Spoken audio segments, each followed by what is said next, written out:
Divine Thoughts, a journey to the innermost recesses of our soul. Isho മിശിഹായ്ക്ക് സ്തുതിയായിരിക്കട്ടെ. ഉയിർപ്പ് കാലത്തെ 6-ാമത്തെ ആഴ്ചയിലേക്ക് നമ്മൾ പ്രവേശിക്കുകയാണല്ലോ. ഈശോയുടെ ഉയിർപ്പ്, അവിടുത്തെ സഹന മരണോത്ഥാനങ്ങള്, മനുഷ്യാവതാരം മുഴുവനും പരിശുദ്ധ ത്രിത്വത്തിന്റെ, ഏകദൈവത്തിന്റെ, ഏക രക്ഷാകര പദ്ധതിയുടെ ഭാഗമാണ്. ഏക സത്യദൈവത്തില് 3 ആളുകള്, പിതാവും പുത്രനും റൂഹായും. പുത്രനിലൂടെയാണ് പിതാവായ ദൈവം തന്റെ രക്ഷാകര പദ്ധതി പൂർത്തിയാക്കുന്നത്. അനാദികാലം മുതലേ പിതാക്കന്മാരോട് ചെയ്തിരുന്ന വാഗ്ദാനങ്ങള് പൂർത്തീകരിക്കുവാൻ വേണ്ടി, സകല മനുഷ്യർക്കും വേണ്ടി വാഗ്ദാനം ചെയ്തിരുന്ന രക്ഷകനായിട്ട്, മിശിഹായായിട്ട് തന്റെ പുത്രനെ അവിടെ നയിക്കുകയായിരുന്നല്ലോ. അവിടുത്തെ സഹന മരണോത്ഥാനങ്ങളിലൂടെ ഈശോ, മനുഷ്യനായി അവതരിച്ച ഈശോ പൂർത്തിയാക്കിയത് പിതാവിന്റെ ഹിതം തന്നെയായിരുന്നു. പിതാവിന്റെ പ്രവൃത്തി തന്നെ അവിടെ തുടരുകയായിരുന്നു. ഈ പെസഹ രഹസ്യത്തിന്റെ പൂർത്തീകരണം അവിടുത്തെ സ്വർഗാരോഹണത്തോടുകൂടിയാണ്. ഈ 6-ാമത്തെ ആഴ്ചയിലെ വ്യാഴാഴ്ചയാണല്ലോ ഈശോയുടെ സ്വർഗാരോഹണ തിരുനാള് നമ്മൾ കൊണ്ടാടുന്നത്. വിശുദ്ധ യോഹന്നാന്റെ വിവരണമനുസരിച്ച്, ദൈവശാസ്ത്ര വീക്ഷണമനുസരിച്ച്, കുരിശിൽ ഉയർത്തപ്പെടുന്ന ഈശോ പിതാവിന്റെ പക്കലേക്ക് കുരിശിലൂടെ കടന്നു പോവുകയാണ്. കുരിശില് അവിടുന്ന് ആരോഹിതനാവുകയാണ്. ഈ ആരോഹണം തന്നെയാണ് യോഹന്നാൻ ശ്ലീഹായെ സംബന്ധിച്ച ഈശോയുടെ സ്വർഗാരോഹണം. പക്ഷേ മറ്റ് സമവീക്ഷണ സുവിശേഷകന്മാര് ഈ രഹസ്യം അവതരിപ്പിക്കുമ്പോൾ ഈശോയുടെ ഉത്ഥാനത്തിന്റെ 40-ാം ദിവസം അവിടുന്ന് പിതാവിന്റെ പക്കലേക്ക് ആരോഹണം ചെയ്യുന്നതായിട്ടാണ് രേഖപ്പെടുത്തിയിരിക്കുന്നത്, ലൂക്കാസ് സുവിശേഷകൻ ഉൾപ്പെടെ. സ്വർഗാരോഹണം എന്ന രഹസ്യം നമ്മെ ഓർമ്മിപ്പിക്കുന്നത് പിതാവായ ദൈവവുമായിട്ട് പുത്രനുള്ള അഭേദ്യമായ ആ ബന്ധമാണ്. മനുഷ്യനായി അവതരിക്കുന്നതിന് മുൻപ് അനാദി മുതലേ പിതാവായ ദൈവവുമായിട്ടുണ്ടായിരുന്ന ആ ബന്ധത്തിലേക്ക്, തന്റെ പെസഹ രഹസ്യങ്ങളുടെ പൂർത്തീകരണത്തില് അവിടുന്ന് ആ ഐക്യത്തിലേക്ക് പ്രവേശിക്കുകയാണ്, പുനഃപ്രവേശിക്കുകയാണ്. പിതാവിങ്കിലേക്ക് മടങ്ങിപ്പോവുകയാണ് അവിടുന്ന്. ഈ ഐക്യം വ്യക്തമാക്കുന്ന സുവിശേഷ ഭാഗമാണ് 5-ാം അധ്യായത്തിലെ, യോഹന്നാന്റെ സുവിശേഷത്തിൽ 5-ാം അധ്യായത്തിൽ നിന്ന് ഇന്ന് നമ്മൾ വായിച്ച് ധ്യാനിക്കുന്നത്. 5-ാം അധ്യായത്തിന്റെ ആരംഭത്തിൽ നമ്മൾ കാണുന്നത് 38 വർഷമായി തളർവാദം ബാധിച്ചിരുന്ന ഒരുവന് ഈശോ ദൈവികമായ അധികാരം ഉപയോഗിച്ചിട്ട് ദൈവത്വം വെളിപ്പെടുത്തിക്കൊണ്ട് സൗഖ്യം നൽകുന്ന രംഗമാണ്. അവിടുന്ന് ഈ സൗഖ്യം നൽകിയത് സാബത്ത് ദിനമാണ് എന്ന് ആരോപിച്ചുകൊണ്ട് അവിടത്തേക്കെതിരെ തിരിയുന്ന യഹൂദ നേതൃത്വത്തോട് അവിടുന്ന് പറയുന്ന ഒരു കാര്യമുണ്ട്: എന്റെ സ്വർഗസ്ഥനായ പിതാവ് സദാ പ്രവർത്തന നിരതനായിരിക്കുന്നത് പോലെ ഞാനും പ്രവർത്തന നിരതനാണ് എന്ന്. പിതാവ് ചെയ്ത് കാണുന്നത് തന്നെയാണ്, ചെയ്യുവാനായി എന്നെ ഏൽപ്പിച്ചിരിക്കുന്നതായ ദൗത്യം തന്നെയാണ്, പ്രവൃത്തി തന്നെയാണ് താൻ ചെയ്യുന്നത് എന്ന് പറഞ്ഞാൽ താനും പിതാവും ഒന്നാണ് എന്നുള്ള സത്യം അവിടുന്ന് വ്യക്തമാക്കുകയായിരുന്നു. എന്റെ ഹിതമല്ല ഞാൻ നിറവേറ്റുന്നത്, എന്നെ അയച്ചവന്റെ ഹിതമാണ് എന്ന് അവിടുന്ന് പറയുമ്പോഴും ഉദ്ദേശിക്കുന്നത് ഇത് തന്നെയാണ്. അതുകൊണ്ടാണ് ഈശോ പറയുന്നത്, വിധിയെല്ലാം, ജീവൻ നൽകുവാനുള്ള അവകാശമെല്ലാം അവിടുന്ന് പിതാവ് പുത്രനെ ഏൽപ്പിച്ചിരിക്കുകയാണ് മനുഷ്യാവതാരത്തോടുകൂടിയെന്ന്. ഈ ജീവദായകമായ വചനമായി അവിടുന്ന് ജീവദായകനായി മാറുന്നത് തന്റെ സഹനമരണ ഉത്ഥാനങ്ങളിലൂടെയാണ്. അതുകൊണ്ടാണ് ഈശോ പറയുന്നത്, എന്റെ വചനം ശ്രവിക്കുകയും എന്നെ അയച്ചവനും വിശ്വസിക്കുകയും ചെയ്യുന്നവന് നിത്യജീവനുണ്ട് എന്ന്. ഈശോ നൽകുന്ന നിത്യജീവൻ പിതാവായ ദൈവത്തിലുള്ള ജീവനിലുള്ള പങ്കുചേരലാണ്, ദൈവികതയിലുള്ള ആ ദൈവപുത്രത്വത്തിലുള്ള പങ്കുചേരലാണ്. ഈ പിതാവുമായുള്ള ഐക്യത്തിലേക്ക് മനുഷ്യരെയും പ്രവേശിപ്പിക്കുവാൻ വേണ്ടി, ദൈവിക സഹവാസത്തിലേക്ക് ആനയിക്കുവാൻ വേണ്ടി, ദൈവിക കൂട്ടായ്മയിലേക്ക് നയിക്കുവാൻ വേണ്ടിയാണല്ലോ അവിടുന്ന് മനുഷ്യനായി അവതരിച്ചതും പീഡാസഹനത്തിലൂടെ നമ്മുടെ രക്ഷ സാധിച്ചതും.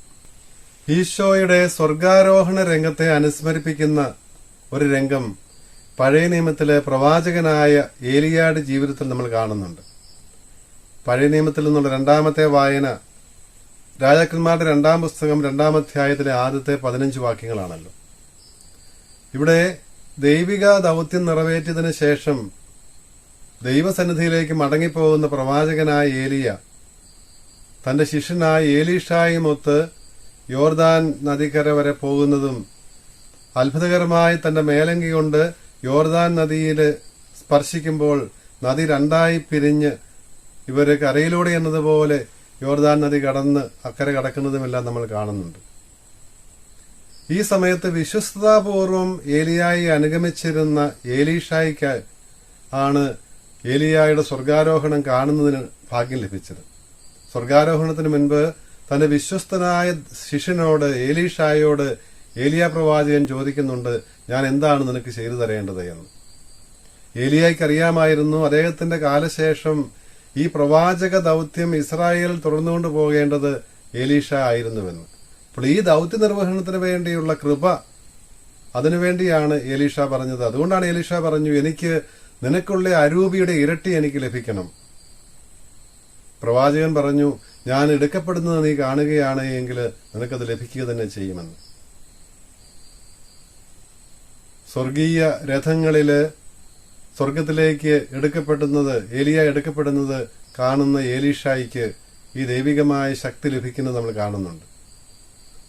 ഏത് മേലങ്കി ഉപയോഗിച്ചാണോ ഏലിയ പ്രവാചകൻ യോർദാൻ നദി രണ്ടായി വിഭജിച്ചത്, ആ മേലങ്കി സ്വർഗാരോഹണ വേളയിൽ ഏലിയ പ്രവാചകൻ ഏലീഷായ്ക്കായിട്ട് ഇട്ടുകൊടുക്കുന്നു. ഈ മേലങ്കി കൊണ്ട് തന്നെയാണ് തിരികെ വരുമ്പോൾ ഈ യോർദാൻ നദിയിൽ അത്ഭുതം പ്രവർത്തിക്കുന്നതിന്, അത്ഭുതകരമായിട്ട് വെള്ളം വേർതിരിക്കുന്നതിനും യോർദാൻ നദി കടക്കുന്നതിനും ഏലീഷായെയും സഹായിക്കുന്നത്. ഏലിയായുടെ മേലങ്കിയാണ് ശിഷ്യനായ ഏലീഷായിക്ക് ശക്തിയായിട്ട് ദൈവമേൽപ്പിക്കുന്ന പ്രവാചകത്വം തുടരുന്നതിന് കൃപാവരമായിട്ട് മാറുന്നത്. ഇതിനെ അനുസ്മരിപ്പിക്കുന്നതാണ് ലൂക്കായുടെ സുവിശേഷം 24 അധ്യായത്തില് അവസാന വാക്യങ്ങളിലെ ഈശോയുടെ സ്വർഗാരോഹണം വിവരിക്കുമ്പോൾ അതിന് തൊട്ടു മുൻപായിട്ട് 24 അധ്യായം 49 വാക്യത്തില് ഈശോ പറയുന്നുണ്ട്, സ്വർഗാരോഹണത്തിന് സാക്ഷ്യം വഹിക്കാനായി കൂട്ടിക്കൊണ്ടുപോകുന്നതിന് മുൻപ് നിങ്ങൾ ഈ ഓർസലമിൽ തന്നെ വസിക്കുവിൻ, ഉന്നതത്തിൽ നിന്ന് ശക്തി ധരിക്കുന്നത് വരെ എന്ന്. ഉന്നതത്തിൽ നിന്ന് സ്ലീഹന്മാർ ധരിക്കാനിടുന്ന ശക്തി പരിശുദ്ധ റൂഹായാണ്. പിതാവിന്റെ വാഗ്ദാനം ഞാൻ നിങ്ങളുടെ മേൽ അയക്കുന്നുവെന്ന് അവിടുന്ന് പറയുന്നുണ്ടല്ലോ തൊട്ടു മുൻപിൽ. അപ്പോൾ ഈ പരിശുദ്ധ റൂഹ ദൈവത്തിന്റെ വാഗ്ദാനമായി, പിതാവിന്റെ വാഗ്ദാനമായ റൂഹായെ സ്വീകരിക്കുന്നത് സ്വർഗത്തിൽ നിന്ന് ശക്തി ധരിക്കുന്നതിനോടാണ് ഈശോ ഉപമിക്കുന്നത്. ആ ധരിക്കുന്നത് അങ്കിയാണ്, മേലങ്കിയാണ്. അതിനെ അനുസ്മരിപ്പിക്കുന്നതാണ് ഏലിയായും ഏലീഷായും തമ്മിലുള്ള ആ ബന്ധത്തെയും ഏലീഷായ്ക്ക് നൽകിയ മേലങ്കിയെയും ആ മേലങ്കി പ്രതിദാനം ചെയ്തിരുന്ന കൃപാവരത്തെയും എല്ലാം സൂചിപ്പിക്കുന്നതാണ് ഈ ലൂക്കായുടെ സുവിശേഷത്തിലെ 24 അധ്യായത്തിൽ നമ്മൾ കാണുന്ന 49 വാക്യം. തൊട്ടു പിന്നാലെ 50 മുതലുള്ള വാക്യങ്ങളിലാണല്ലോ ഈശോയുടെ സ്വർഗാരോഹണത്തിന്റെ രംഗം വിവരിക്കപ്പെടുന്നതും സ്ലീഹന്മാർ അവിടെ സാക്ഷ്യം വഹിക്കുന്നതും സന്തോഷത്തോടെ യെരൂശലേമിലേക്ക് മടങ്ങിപ്പോയി ദേവാലയത്തിൽ ഊട്ടുശാലയിൽ പ്രാർത്ഥിച്ചിരിക്കുന്നവർക്കാണല്ലോ പന്തക്കുസ്താ ദിനത്തില് പരിശുദ്ധ റൂഹായെ ലഭിക്കുന്നതുമെല്ലാം.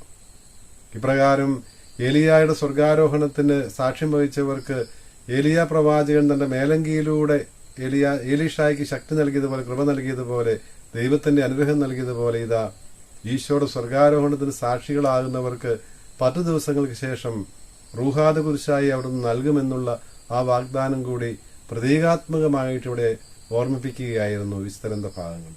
തന്റെ പുത്രനിലൂടെ പിതാവായ ദൈവം നിറവേറ്റിയ ഏക രക്ഷാകര പദ്ധതി അവിടുത്തെ സ്വർഗാരോഹണത്തിന് ശേഷം തുടർന്നുകൊണ്ട് പോകുന്നത് റൂഹായാണ്. ഈ റൂഹായുടെ പ്രവർത്തനത്തെക്കുറിച്ചാണല്ലോ പൗലോസ് ലീഹ റോമാക്കാർക്ക് എഴുതുന്ന ലേഖനം 8 അധ്യായത്തിലെ ആദ്യത്തെ വാക്യങ്ങളിൽ വിവരിക്കുന്നത് നമ്മൾ വായിച്ചു കേൾക്കുന്നത്. അവിടെ അരൂപിയാൽ നയിക്കപ്പെടുന്നവരാണ് ദൈവത്തിന്റെ മക്കൾ.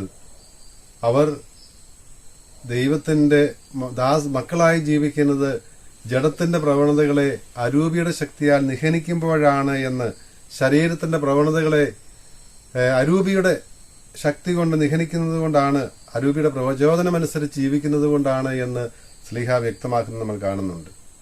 ദൈവത്തെ പ്രസാദിപ്പിക്കുവാനായിട്ട് റൂഹായുടെ നിമന്ത്രണങ്ങൾക്കനുസരിച്ച് ജീവിക്കേണ്ടതുണ്ട് എന്നുള്ളതാണ് അവിടുന്ന്. അപ്പോൾ ഈ റൂഹായിൽ വസിക്കുന്നവരാണ് യഥാർത്ഥത്തിൽ ആത്മീയർ.